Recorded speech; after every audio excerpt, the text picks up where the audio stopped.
A quiet night on the couch turns into something I never expected when my brother says a few simple words during a Netflix binge. Words that unravel years of unspoken feelings and change the way I see myself forever. Greetings, dear listeners. Before I begin telling this complicated story of my life, I ask you to support our channel, subscribe, leave a like, and write in the comments which city you are listening from. This is very important for us. And now, enjoy listening. That evening began like so many others, with the soft blue glow of the television washing over the living room and the familiar Netflix chime echoing like a small promise of escape. I was 22 then, home for a few weeks after finishing a demanding semester, still carrying the restless energy of exams and late nights. Our house felt smaller than I remembered, but warmer too, as if it had been patiently waiting for me to return and notice it again. My brother was already on the couch when I came in, stretched out in his usual way, one arm draped over the backrest, the other balancing a bowl of popcorn on his stomach. He looked comfortable, rooted, like someone who knew exactly where he belonged.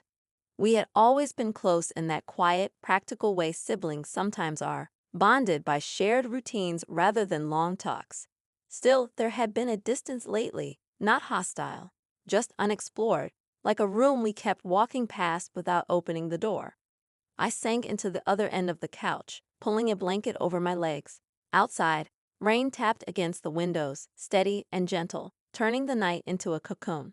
The living room smelled faintly of butter and clean laundry.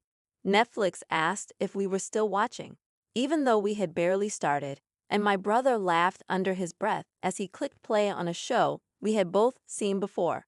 It was comfortable, predictable, and I told myself that was all I wanted. As the first episode rolled, our shoulders brushed occasionally, a small accidental contact that made me oddly aware of how long it had been since I had simply sat beside him like this.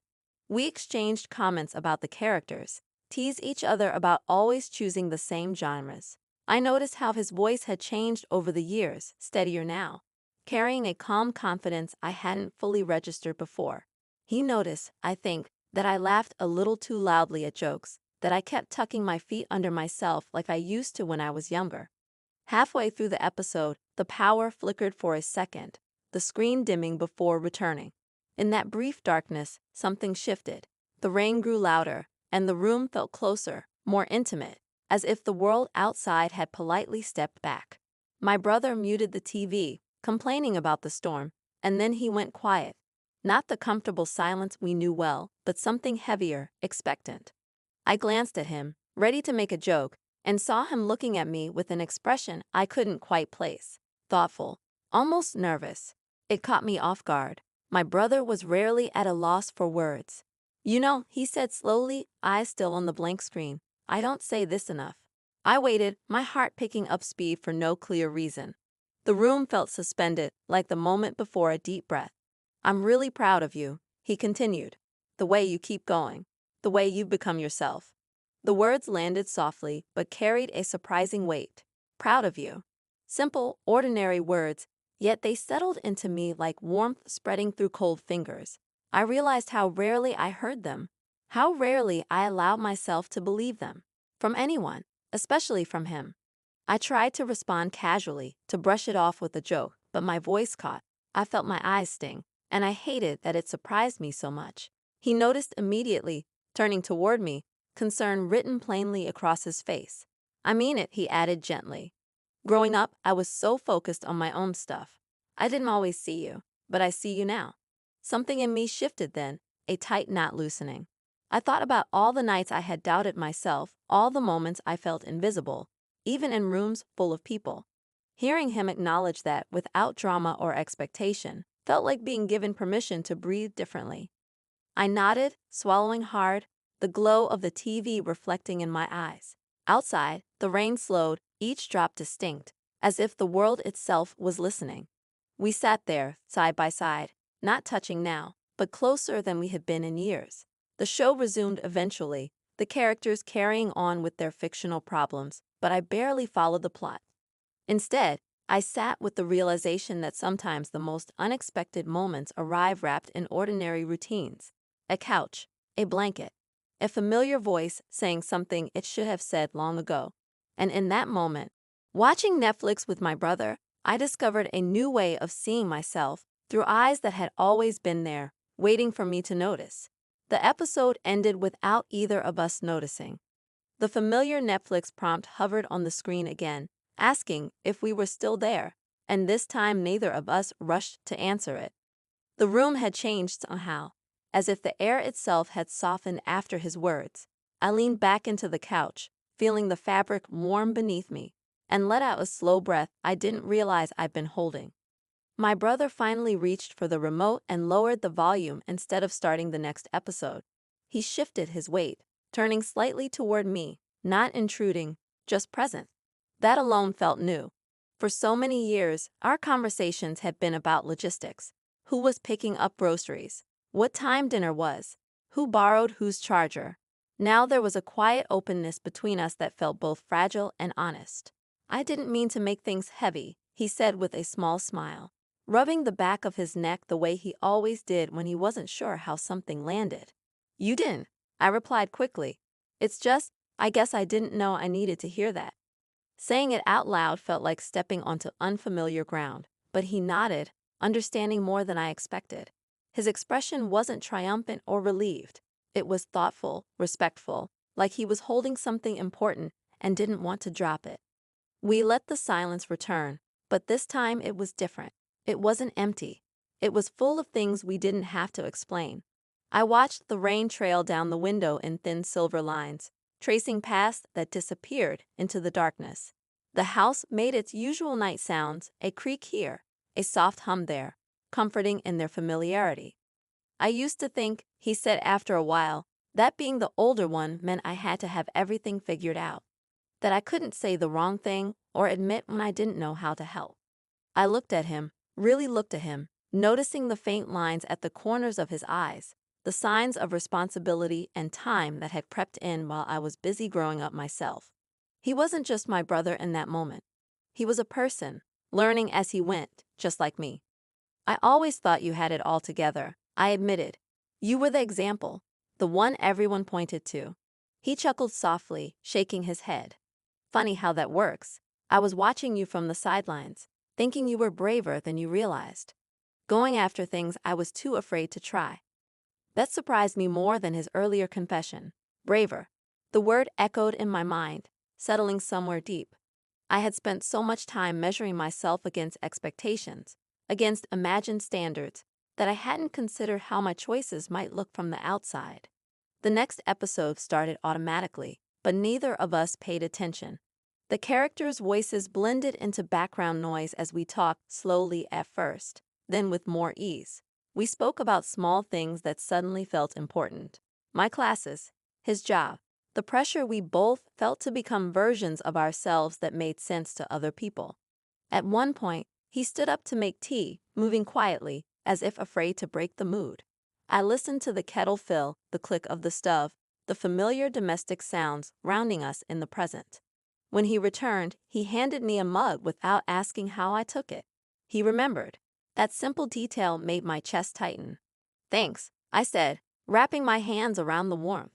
He sat back down, closer this time, though still giving me space. Our knees almost touched, close enough that I could feel the heat through the blanket. It wasn't uncomfortable. It was reassuring, a reminder that I wasn't alone in this room or in my thoughts. "You know," he said quietly, staring into his mug, "I don't always say things right, but I want you to know you can talk to me about anything, even the stuff that feels messy." I nodded, unable to speak for a moment. The offer wasn't dramatic. It wasn't conditional. It was simply there, steady and sincere. I realized how rare that kind of support can feel, especially when you're still figuring out who you are and who you're allowed to become. The rain had stopped completely now, leaving the world outside washed clean and still. The living room lights reflected softly off the dark window, showing faint outlines of us sitting together, two figures sharing a moment neither of us had planned. As the night stretched on, the conversation drifted back to lighter topics, but something fundamental had shifted. I felt taller somehow, more grounded. Not because everything was suddenly clear, but because I knew I didn't have to carry my questions alone. When I finally stood to head to bed, the blanket slipping from my shoulders, I paused. "I'm glad we did this," I said, meaning far more than just watching TV. He smiled, a real one, warm and unguarded. "Me too." I walked down the hallway with the quiet house behind me, my heart full in a way I couldn't quite explain. That night, lying in my old bedroom, listening to the steady rhythm of the house settling, I realized that sometimes growth doesn't come from grand moments or dramatic changes. Sometimes it comes from a couch, a shared silence, and a few honest words that open a door you didn't even know was closed. The next morning, I woke to the soft golden light spilling through the curtains, the room still carrying the faint scent of the blanket I had wrapped around myself the night before. The memory of our conversation lingered, not like a burden, but like a quiet warmth that made the day feel possible in a new way. Breakfast smelled like coffee and toasted bread, and the hum of the kettle reminded me that life, ordinary as it could be, had an undercurrent of significance if I allowed myself to notice it. My brother was already at the table, scrolling through his phone with the familiar ease of someone who had lived in this space for years. He looked up as I entered, offering a smile that didn't need words. I poured myself a cup of coffee, feeling the steam rise and wrap around my fingers like a small comfort. We exchanged our usual morning chatter, comments about the weather, the leftover dishes from last night, trivial jokes, but beneath it all, I felt the subtle thread of connection from the night before still holding us together. After breakfast, I decided to take a walk to clear my mind. The streets were quiet, washed clean from the night's rain, and the cool air felt refreshing on my skin. I thought about how small gestures can have enormous impact. My brother's words had been simple, but they had shifted something inside me. A reminder that love and recognition often live in subtle moments rather than grand declarations. When I returned, he was in the living room, tiddying up after our Netflix marathon. He glanced up as I entered, and for a second, there was a pause, a mutual acknowledgement that yesterday had mattered. I sat on the arm of the couch, the familiar cushions pressing beneath me, and we started talking again. This time, our conversation wandered further, touching on fears, ambitions, and regrets we rarely spoke of. "I've been thinking about school," I confessed, my voice low. "About what comes next. Sometimes it feels like I'm just stumbling through, pretending I know the path." He leaned back, thoughtful. "I get that. I think everyone feels that way at some point, even me." I looked at him, surprised by the honesty. He had always been the one I'd assumed had a roadmap, the one I felt I had to measure myself against. But now, hearing him admit uncertainty, I felt less alone in my own. "Really?" I asked, almost whispering. "Really," he said, nodding. "I'm learning as I go. You're not the only one figuring it out. And honestly, seeing you navigate your path has been inspiring." The word struck me more deeply than I anticipated. Inspiring. It wasn't something I often heard about myself, especially from him. I felt my chest tighten in a way that was both comforting and vulnerable. For years, I had thought my accomplishments were small or unnoticed. Yet here he was, seeing them clearly. We fell into a silence again, but it was a comfortable one, filled with mutual understanding. I noticed the way the sunlight hit his hair, the subtle expression on his face that mirrored the same introspection I felt. In that quiet, I realized that the bond we shared had evolved. It was no longer just sibling familiarity. It had grown into a relationship rooted in respect, trust, and genuine care. Later, we decided to cook lunch together, an ordinary task transformed into something unexpectedly intimate. I chopped vegetables while he stirred a simmering pot of sauce. Our movements coordinated without planning, as though our shared history had taught us an unspoken rhythm. The kitchen smelled of garlic, herbs, and the warmth of sunlight filtering through the windows.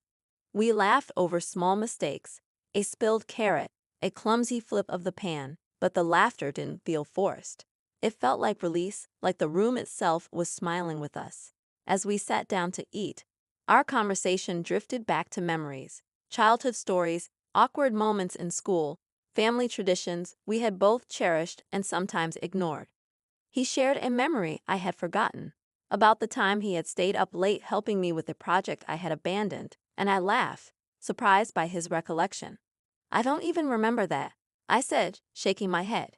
"You were so frustrated," he said, smiling. "I couldn't let you give up." I felt a swell of gratitude mixed with something deeper, a recognition that he had always been quietly present, even when I hadn't noticed. And in that moment, the ordinary act of sharing a meal became a symbol of something more profound. The realization that love, acknowledgement, and connection often live in everyday moments, if only we allow ourselves to see them.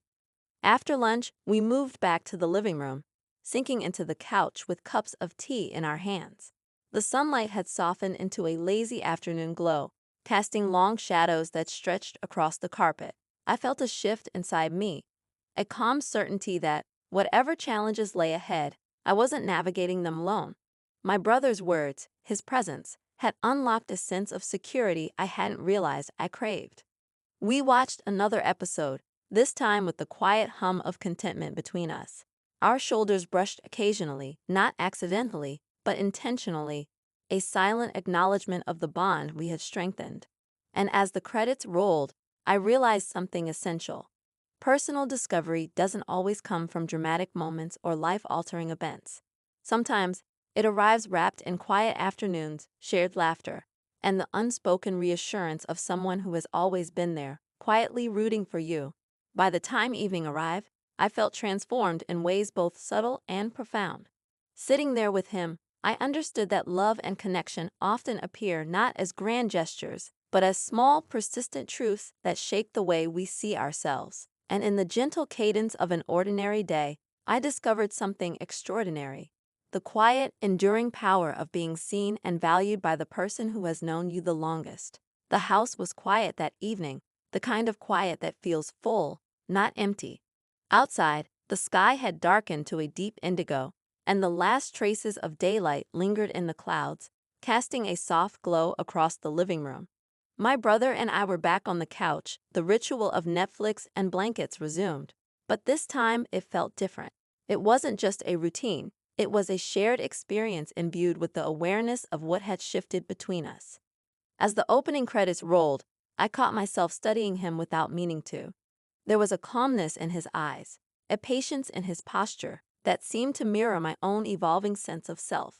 Over the past days, I had come to understand that our relationship had grown into something more nuanced than mere sibling familiarity. There was respect, trust, and a subtle emotional intimacy that had emerged almost imperceptibly, like the slow accumulation of sunlight over a cold morning. "I've been thinking," he said suddenly, breaking the comfortable silence, "about how we talk, or maybe how we don't sometimes." I looked at him, curious. "What do you mean?"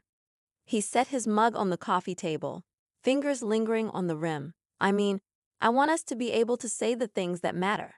Not just the casual stuff, not just jokes or complaints. The things that actually touch us." The way he said it, simple but deliberate, made my heart swell with emotion. I didn't even realize I had been holding back. I nodded, feeling an ache of gratitude and recognition. "I want that too," I admitted. "More than I thought I did." He smiled, a soft, unguarded smile that carried a weight of sincerity. "Good, because I think we've been afraid of saying too much, or maybe too little." And in that moment, I realized how much fear had shaped my interactions, not just with him, but with the world. Fear of being misunderstood, fear of burdening others, fear of appearing vulnerable. But with him, I felt none of that. With him, it was safe to simply exist, fully and honestly, and to be seen as I was. We turned our attention back to the show, but neither of us needed the distraction. The episode played like background music to the quiet rhythm of our connection. We traded occasional comments, small observations, laughter, and even gentle teasing, but beneath it all lay a current of emotional understanding. Every glance, every pause, every shared smile felt heavier with significance than any dramatic scene on the screen. After a while, the show ended, and the room seemed suspended in a delicate stillness. My brother leaned back, stretching, and then turned toward me with a thoughtful expression. "You know," he said quietly, "I've realized something important. Life isn't just about milestones or achievements. It's about these moments, these tiny, ordinary moments that build trust, closeness, and understanding. And I'm glad we have that." I felt tears prick at the corners of my eyes, not from sadness, but from the overwhelming recognition of how rare and precious such connections are. Me too, I whispered. I've been so focused on moving forward, I didn't realize how much I needed to feel grounded by someone who knows me. He reached out, a tentative gesture, and gently squeezed my hand. The touch was brief, yet it carried the weight of everything we had shared in the past days. The confessions, the laughter, the quiet support. It was a wordless affirmation of our bond, and it left me feeling anchored in a way I hadn't anticipated. As night deepened, we sat together in silence, the soft glow of the TV and the muted city lights beyond the windows casting a warm ambience. I thought about the journey of self-discovery I had undertaken, not in dramatic leaps, but in subtle steps. Every conversation, every shared meal, every moment of presence had taught me that vulnerability is not weakness, that love does not always shout, and that emotional connection can transform ordinary nights into milestones of personal growth. Finally, he broke the silence with a small, almost shy remark. I think, I've always looked up to you, even when I didn't say it. The word struck me with the same gentle force as his earlier confession of pride. My chest tightened, my throat caught, and I laughed softly through the emotion. I never knew, I said, shaking my head in disbelief. I always thought you were the one leading the way. He shrugged, a smile tugging at his lips. Maybe we both been leading each other without realizing it. And in that realization, I felt a profound sense of closure and continuity all at once. Life would continue with its uncertainties, its challenges, and its joys, but now I carried with me the knowledge that love, understanding, and mutual respect could flourish quietly, steadily, and without grand gestures. When I finally rose to go to my room, the night air cool against my skin, I glanced back at him. He was settled on the couch, the soft light outlining his profile, a figure of steadfast presence in a world that often felt fleeting and unpredictable. I smiled to myself, feeling the kind of deep, enduring gratitude that can't be put into words. That night, as I lay in bed, I reflected on the weeks that had passed, the conversations, the shared silences, the laughter, the unexpected confessions. I realized that personal discovery is not always a solitary journey. Sometimes, it is illuminated by the quiet presence of someone who has walked beside us all along, someone whose words, though unexpected, have the power to melt our hearts and transform our understanding of ourselves. And as I drifted off to sleep, I carried with me the serene certainty that connection, honesty, and love, no matter how quietly expressed, can leave a mark that lasts far longer than any fleeting moment, shaping the way we move through the world and the way we see ourselves reflected in the eyes of those who truly care.